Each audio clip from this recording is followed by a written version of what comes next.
All right, this is Nehemiah from Classical Science TV. We're looking at Introduction to Biology 001. Well, in this introduction aspect of biology, we're going to be looking at the definition of biology. We'll look at some branches of biology, and then we'll look at the features of living organisms. Now, if you look at biology as a word, it's derived from two Greek words, which is bios, and then the word logos. Now, bios, the Greek word bios means life, and that means life. And then logos means study. Now, we cannot say that biology is a science that studies life, or biology is the science that studies living organisms. So biology is study of living organisms. Anyhow you want to put it, biology is a science that studies living organisms, or biology is a science that studies life. We have so many branches of biology. So the branches of biology is different from the branches of applied science.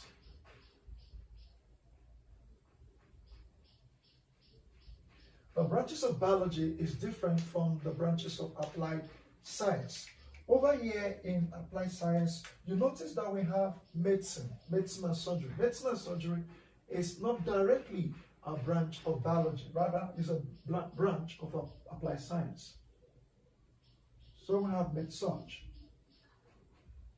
Then we have the rest of electrical engineering and computer engineering, but that's not what we're talking about today.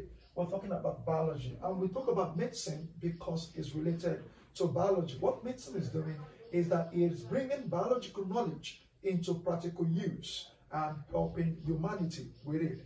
And also, branches of biology encompass a lot of whole broader view of biological use. But meanwhile, you know that medicine has different departments of medicine.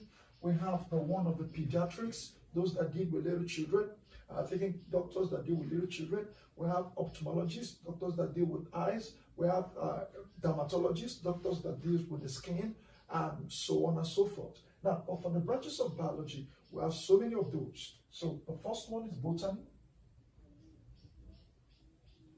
We have zoology. 1, 2, 3, we have cytology. Let me see how many I can name, then we'll continue. We have entomology and parasitology, parasitology and entomology.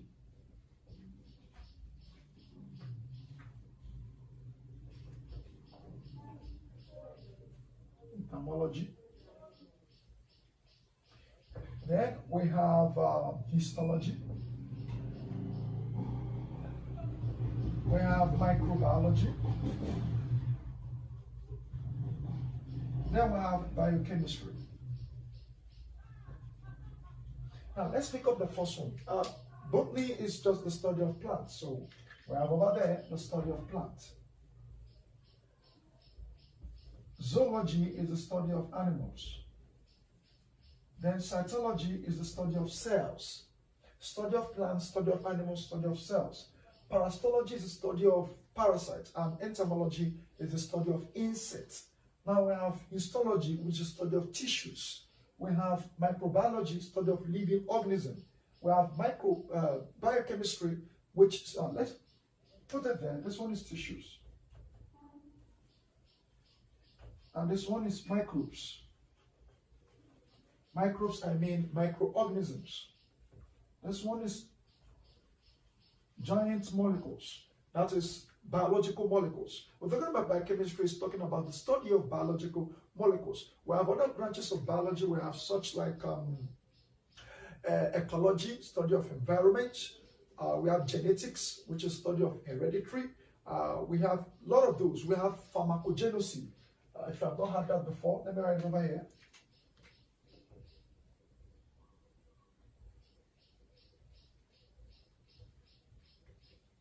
Now, this is a study of medicinal plants, and it's different from pharmacy.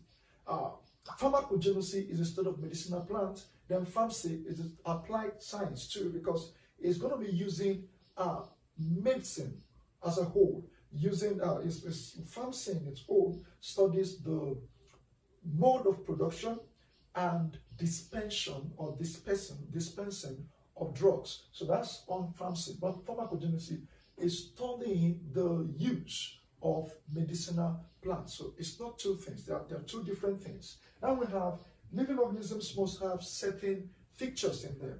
Now, you know there are two major things in the world. Either it is a living thing or a non-living thing. But in higher biology, we don't call it living thing. Rather, we call it living organism. There's nothing like a living thing. It's living organisms. So let's see the features of living organisms.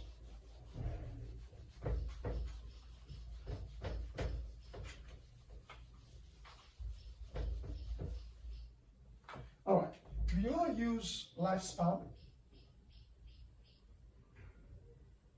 and then Mr. Niger D. Lifespan and then Mr. Niger D. Now, M, that's movement. R, that's respiration. N, that's nutrition. G, that's growth. E, that's excretion. Then D, that's death.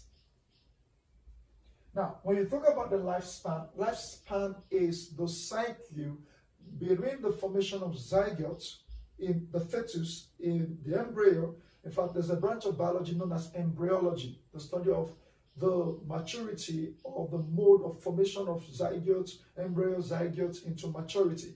Now, we have the lifespan in one of the characteristics of living organisms, which studies the beginning of life from fetus or embryo or zygote into the maturity of this organism or the growth of that organism, and then eventually the death of that organism. Meanwhile, between this lifespan, there's movement. The movement, the ability to move from one place to another, respiration, the ability to respire, to breathe. Then we have nutrition, the ability to feed. Then we have growth, that is an irreversible increase in size and weight. We have excretion, removal of waste, metabolic materials. And then we have vet, which is the end of our particular life. Then in life we have competition. We have competition also. But meanwhile, this is all we've got for you in those introduction aspects of biology 001. In introduction aspects of biology 002, we'll build on another concept of biology. This is all we've got for you. Thank you very much for watching. See you in the next class. Bye for now.